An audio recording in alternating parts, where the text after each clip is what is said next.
Picture this scenario. You're sitting at your kitchen table on Sunday evening, color coding your expense categories in your budgeting app for the third time this month, feeling proud of your financial discipline. Every latte is tracked, every gas receipt is categorized, and you know exactly where every dollar went down to the penny. Meanwhile, your friend Marcus just bought his second rental property, drives a nicer car than you, and takes vacations twice a year. When you ask him about his budgeting system, he looks at you like you asked him to explain quantum physics. Budget?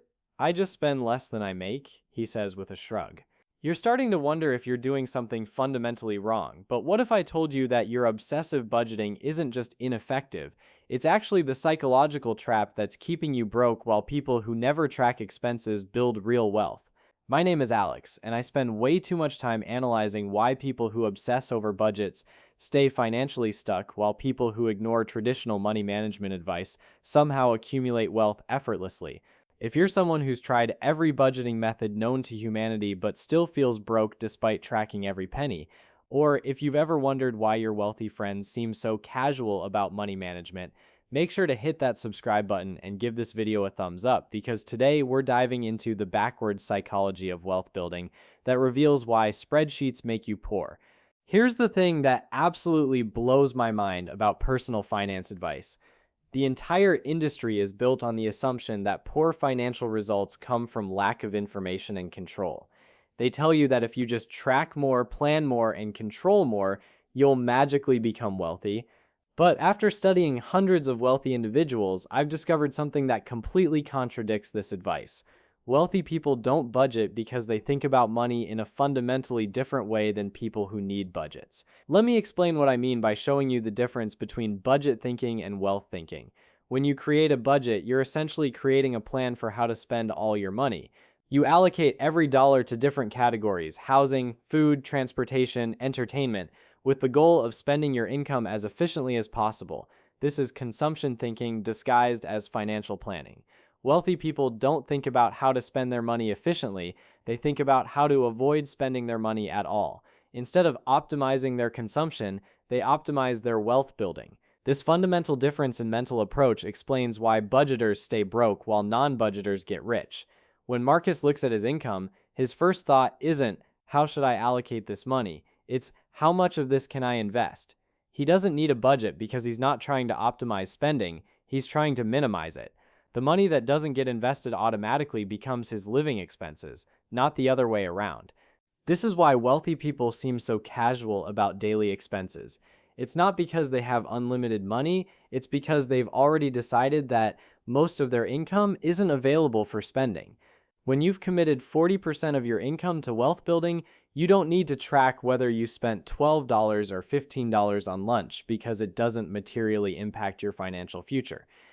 But budgeters approach this backwards. They carefully plan how to spend 100% of their income, then hope there might be something left over for wealth building. They optimize for consumption efficiency rather than wealth building intensity. This is why you can perfectly execute your budget every month and still feel broke, because your budget was designed to help you spend all your money, not build wealth. Here's where budgeting becomes psychologically destructive.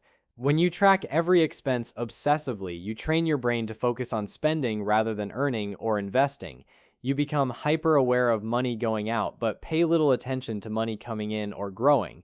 This creates what I call expense consciousness, a mental state where you're constantly thinking about what things cost rather than what things are worth. Marcus has developed wealth consciousness instead. He thinks about the opportunity cost of purchases, the long-term value of investments, and the compound growth of money over time. When he sees a $500 expense, he doesn't think about whether it fits in his budget. He thinks about what $500 invested could become over 20 years. This difference in consciousness creates completely different financial behaviors. Expense-conscious people become expert optimizers who can stretch a dollar further than anyone. Wealth-conscious people become expert builders who can turn a dollar into $10 over time. Guess which group ends up wealthy? Let me give you a specific example of how this plays out in real life. Sarah has a detailed budget with 37 different expense categories. She knows she spends exactly $347.83 per month on groceries and feels guilty when she goes over by $12. She's optimized her grocery spending to perfection, But she's also trained her brain to see groceries as an unavoidable expense rather than an opportunity for wealth building. Marcus buys groceries without tracking the cost, but he's automated $800 per month into investment accounts before he even sees his paycheck. Sarah has more detailed information about her money, but Marcus has more actual money. Her focus on optimizing small expenses prevents her from focusing on maximizing wealth building. This brings us to one of the biggest psychological traps of budgeting. It makes you feel productive about money without actually improving your financial position. Creating budgets, tracking expenses, and analyzing spending patterns gives you the psychological satisfaction of working on your finances while keeping you trapped in consumption thinking. It's like someone who spends hours organizing their desk instead of doing important work. They feel busy and productive, but they're avoiding the activities that would actually move them forward. Budgeters often spend more time managing their money than building their wealth. Wealthy people understand that time and mental energy are finite resources. Every minute spent tracking expenses is a minute not spent learning about investments, developing skills that increase earning potential, or building income-generating assets. They choose to spend their financial bandwidth on wealth building rather than expense optimization. But here's where budgeting advocates will push back. How can you control your money if you don't track it? This question reveals the fundamental misunderstanding about wealth building. Wealthy people don't control their money through tracking. They control it through systems. Marcus doesn't need to track his spending because he's automated his wealth building first. His system ensures that money flows toward investments before it can be spent on consumption. He's created constraints that make good financial decisions automatic rather than trying to make good decisions through willpower and tracking. This is a crucial distinction. Budgets require constant willpower in decision-making. Systems require one-time setup and then run automatically. Wealthy people choose systems over budgets because systems are more reliable and require less mental energy to maintain. Let me show you what this looks like practically. When Marcus gets paid, his system automatically transfers 25% to a tax savings account, 20% to investment accounts, and 10% to a property fund for his next real estate purchase. The remaining 45% becomes his lifestyle money, and he spends it however he wants without tracking or guilt. Sarah gets the same paycheck, but her approach is different. She manually allocates money to 37 different budget categories, tracks every expense, and constantly monitors whether she's staying within her limits. She's doing far more work, but getting worse results because she's optimizing the wrong thing. This systematic approach also eliminates the psychological drama that budgeters experience around money decisions. When Marcus wants to buy something expensive, he doesn't need to analyze his budget or feel guilty about the purchase. He just checks his lifestyle account balance. If the money is there, he spends it. If it's not, he waits. No stress, no guilt, no complex analysis required. Budgeters turn every financial decision into an emotional event. They analyze whether purchases fit their categories, worry about going over budget, and experience guilt when they spend more than planned. This emotional friction around money creates stress and makes wealth building feel difficult rather than natural. Here's another psychological advantage of the non-budgeting approach. It focuses your attention on income growth rather than expense reduction. When you're not obsessing over tracking every dollar spent, your brain has bandwidth to think about earning more dollars. This shift in focus often leads to career advancement, side income, and business opportunities that increase total wealth far more than expense optimization ever could. I've noticed that budgeters often become expert penny pinchers who can save $50 per month on groceries, but completely ignore opportunities to earn $500 more per month through skill development or career advancement. They optimize the small things while missing the big things because their attention is focused in the wrong direction. Marcus has never calculated his cost per meal, but he's increased his income by 60% over the past 3 years through strategic career moves and side projects. Sarah can tell you exactly how much she spends on coffee annually, but she's been in the same job making the same salary for 5 years. Her focus on expense tracking has actually prevented her from focusing on income growth. This brings us to one of the most counterintuitive aspects of wealth building. Wealthy people often spend more money than budgeters on a per-item basis, but they build more wealth because they're more strategic about where they spend their mental energy. They'll pay premium prices for things that save time or improve their earning potential while being completely indifferent to optimizing routine expenses. Marcus might spend $15 on lunch without thinking about it, but he'll also spend $2,000 on a course that increases his professional skills. Sarah will research lunch options for 20 minutes to save $3, then refuse to invest in education or skill development because it's too expensive. Her focus on small expense optimization prevents her from making large wealth-building investments. But let me address the obvious objection that's probably running through your mind right now. Don't wealthy people stay wealthy by being careful with money? This is where most people misunderstand what being careful with money actually means. Wealthy people are incredibly careful with money. They're just careful about different things than budgeters. They're careful about opportunity costs, investment returns, and time value. They're not careful about whether they spent $12 or $15 on lunch because that level of expense tracking doesn't meaningfully impact their wealth building. Being careful with money doesn't mean tracking every penny. It means being strategic about big financial decisions and systematic about wealth building. Wealthy people will spend weeks researching an investment opportunity but won't track their grocery expenses because they understand which activities actually impact their net worth.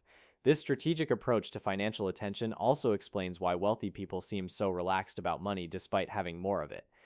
They're not constantly stressed about spending decisions because they've automated their wealth building and given themselves permission to spend their lifestyle money freely. The system handles the important stuff automatically, which eliminates the need for constant monitoring and decision making. Budgeters experience the opposite psychology.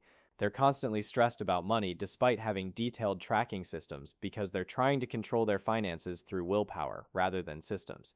Every spending decision requires analysis. Every month requires budget reconciliation, and every unexpected expense creates guilt and stress. Here's something that might shock you about successful entrepreneurs and business owners. Most of them have no idea what they spend on routine personal expenses, but they can tell you exactly how much they're investing in their businesses and what returns those investments are generating. They track the money that grows, but ignore the money that disappears. This selective attention isn't carelessness, it's strategic focus. They understand that their time and mental energy are limited, so they choose to spend that energy on activities that compound wealth, rather than activities that optimize consumption. This focus difference often means the difference between building $1 million net worth and staying trapped in middle-class financial stress. Let me give you another real example of how this psychology plays out. David owns a successful consulting business and has never used a personal budget in his life. When I asked him about his spending habits, he said, "I have no idea what I spend on food or entertainment, but I can tell you exactly how much I've invested in marketing, what my customer acquisition costs are, and which business investments have generated the highest returns." His business partner, Sarah, is the opposite. She tracks every personal expense in detailed spreadsheets, but has never calculated the ROI on her business investments or measured which marketing activities generate the most profitable customers. Guess which one has built more wealth over the past 5 years? This pattern repeats everywhere I look. People who obsess over personal expense tracking often ignore business and investment tracking. People who focus on wealth-building metrics often ignore consumption tracking. The difference in focus creates dramatically different financial outcomes. But here's where the psychology gets really interesting. Budgeting can actually prevent wealth building through a phenomenon called moral licensing. When you feel virtuous about tracking your expenses and staying within budget, your brain interprets this as having fulfilled your financial responsibilities. You get the psychological satisfaction of being good with money without actually building wealth. It's like someone who feels healthy because they track their steps, but never exercises intensively enough to improve their fitness. The tracking creates a false sense of accomplishment that reduces motivation for activities that would actually create results.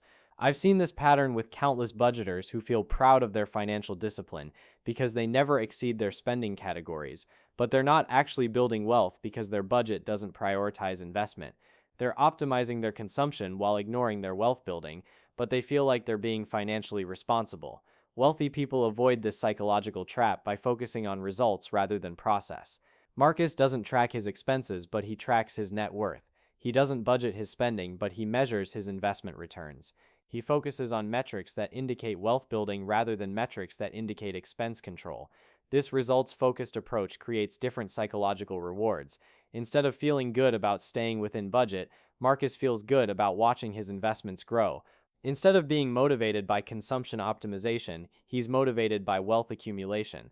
The psychology pulls him toward wealth building rather than expense management. Here's another crucial difference between budgeters and wealth builders that nobody talks about. Budgeters think about money in terms of monthly cycles, while wealth builders think about money in terms of decades.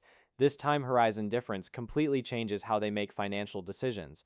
When you create a monthly budget, you're training your brain to think about money in monthly cycles. You optimize for this month's cash flow rather than next decade's wealth building. This short-term focus often leads to decisions that improve monthly cash flow but harm long-term wealth accumulation. Marcus thinks about every financial decision in terms of 10-20-year outcomes. When he's considering a purchase, he doesn't ask, "Can I afford this month?"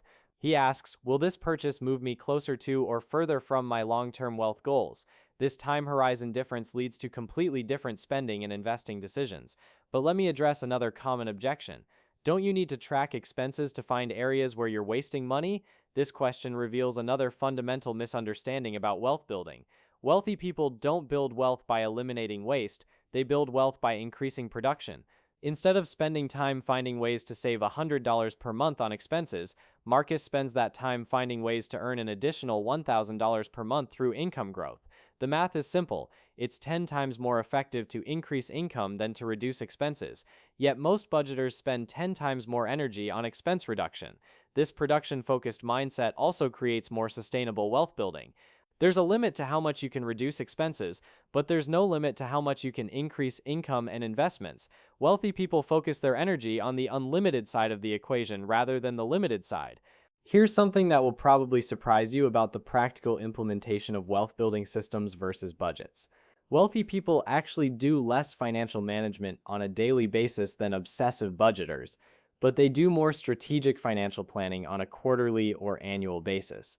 Marcus spends maybe 10 minutes per month checking his account balances and making sure his automatic investments are working properly. But he spends several hours each quarter reviewing his investment performance, adjusting his wealth-building strategy, and planning major financial moves. He does less routine management but more strategic planning. Sarah spends 2 to 3 hours every week tracking expenses, categorizing purchases, and analyzing her spending patterns. But she rarely steps back to evaluate whether her overall financial strategy is actually building wealth. She's optimized the tactical execution while ignoring strategic effectiveness. This difference in time allocation creates dramatically different results. Marcus's quarterly strategic sessions compound into massive wealth growth over years. Sarah's weekly expense tracking creates perfect consumption data, but no wealth accumulation. She's working harder on her finances but getting worse results. The automation aspect of wealth building systems also eliminates most of the psychological friction that makes budgeting feel difficult. When your wealth building happens automatically before you can spend the money, you never have to choose between spending and investing. The choice is made by the system, not by your willpower. Budgeters rely on willpower for every financial decision, which is exhausting and unsustainable. They have to constantly choose between spending desires and financial goals, which creates internal conflict and stress. Wealthy people eliminate this conflict by making the choice automatic through systems. But here's the most important psychological difference between budgeters and wealth builders: their relationship with money itself. Budgeters see money as scarce and finite, which makes them want to control every dollar tightly. Wealth builders see money as abundant and renewable, which makes them focus on creating more rather than controlling what they have. This scarcity versus abundance mindset shows up in everything they do. Budgeters hoard money in savings accounts because they're afraid of losing it. Wealth builders invest money aggressively because they're focused on growing it. Budgeters optimize for safety and control. Wealth builders optimize for growth and opportunity. The irony is that the scarcity mindset that drives budgeting behavior often creates the scarcity it's trying to avoid. When you're constantly focused on lack and limitation, you make decisions from fear rather than opportunity. Fear-based decisions rarely create wealth. Marcus operates from abundance mindset not because he has unlimited money, but because he's focused on creating more money rather than controlling existing money. This focus on creation rather than conservation leads to opportunities and investments that compound wealth over time. So if you're sitting there with your perfectly organized budget wondering why you're still broke, maybe it's time to flip your approach. Instead of optimizing how you spend your money, optimize how you grow your money. Instead of tracking every expense, track your net worth growth. Instead of budgeting your consumption, systematize your wealth building. The goal isn't to be careless with money, it's to be strategic about where you focus your financial energy. Wealthy people don't track every penny because they're too busy turning pennies into dollars. They've learned that attention is more valuable than information, and focus is more powerful than tracking. If this video helped you understand why obsessing over expenses might be keeping you broke, hit that subscribe button and let me know in the comments. Are you ready to stop budgeting your way to broke and start systematizing your way to wealth?